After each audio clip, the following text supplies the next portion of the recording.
So I've always been interested in boxing. My favorite fighters are Muhammad Ali and Manny Pacquiao.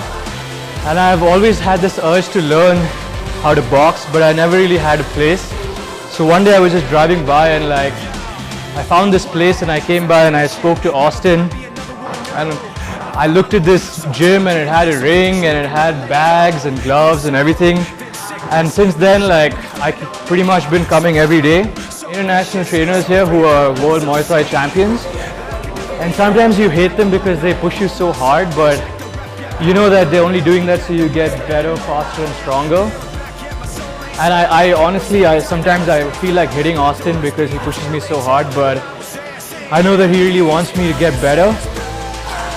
And it's always nice to be able to discuss boxing with someone who's actually passionate about the sport.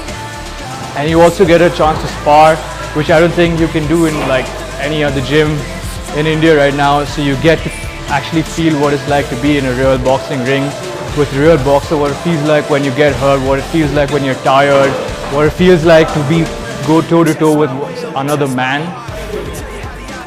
What can I say? It's been an amazing journey so far, and I don't think I'm ever going to be able to give this up. I've just had so much fun and I absolutely love this.